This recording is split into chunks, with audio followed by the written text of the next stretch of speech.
రాజకీయాల గురించి ప్రస్తావించడం అనేది చాలా సంవత్సరాల తర్వాత మళ్ళీ ఇదిగో ఇప్పుడే జరుగుతుంది. దానికి ప్రధానమైన కారణం తమ్ముడు పవన్ కళ్యాణ్, అలాగే చంద్రబాబు నాయుడు గారు తెలుగుదేశం నుంచి, బీజేపీ నాయకత్వం వీళ్ళందరికీ ఒక కూటమిగా ఏర్పడ్డారు. అది చాలా సంతోషం, మంచి పరిణామం. ఈ సందర్భంగా మరీ ముఖ్యంగా ఈ రోజున నేను ఇట్లాగా మాట్లాడడానికి ప్రధానమైన కారణం నా మిత్రుడు, చిరకాల మిత్రుడు సీఎం రమేష్, అట్లాగే పంచగల్ రమేష్ రాజకీయంగా అరంగేట్రం చేసింది నా బ్లెస్సింగ్స్ తోటి. అది తను.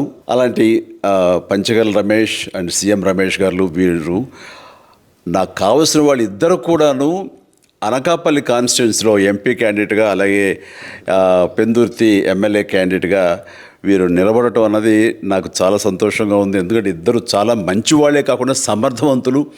ఇలాంటి వాళ్ళు అలాంటి కాన్స్టిట్యున్సీకి, దాని అభివృద్ధికి ఎంతగానో దోహదపడతారు అన్న నమ్మకం నాకు చాలా ప్రగాఢంగా ఉంది.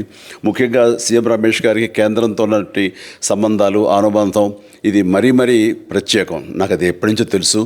వారి గురించి నేను వింటూనే ఉన్నాను, చూస్తూనే ఉన్నాను. అండ్ ముఖ్యంగా ఆ కాన్స్టిట్యున్సీ, అనకాపల్లి కాన్స్టిట్యున్సీ అభివృద్ధికి ఈయన పరిచయాలు, కేంద్రంతో ఈయనకున్న సత్సంబంధాలు ఎంతో ఉపయోగపడతాయి. తద్వారా రమేష్ అలాగే మిగతా ఎమ్మెల్యేలు అందరూ కూడా ఎవరైతే అభివృద్ధి చేయాలి ఆయా ఎమ్మెల్యే నియోజకవర్గాలు అనుకున్నారో అవన్నీ కూడా సజావుగా సాగిపోతాయి అంటానికి దాని వెనకాల సీఎం గారి కృషి డెఫినెట్గా ఉంటుందంటే ఎలాంటి సందేహం లేదు. అండ్ వీరి నాయకత్వంలో మిగతా వాళ్ళ ఎమ్మెల్యేలు అందరూ కూడాను కలిసికట్టుగా అనకాపల్లి అభివృద్ధికి ఎంతగానో దోహదపడతారు అండ్ రిజల్ట్ చూపిస్తారన్న ప్రగాఢ విశ్వాసం ఉంది. కాబట్టి వీళ్ళిద్దరి గురించి ఈరోజు ప్రస్తావిస్తున్నాను. మీ అందరి ఆశీస్సులు వీళ్ళకి ఉంటాయని ప్రగాఢంగా నమ్ముతూ సెలవు తీసుకుంటున్నాను. ప్లీజ్ వారిని గెలిపించండి.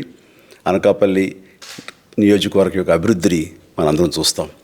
అంతేకాదు, నాది చాలా పెద్ద కోరిక, ఆంధ్రప్రదేశ్ అభివృద్ధి పథంలో ముందుకు వెళ్ళాలి.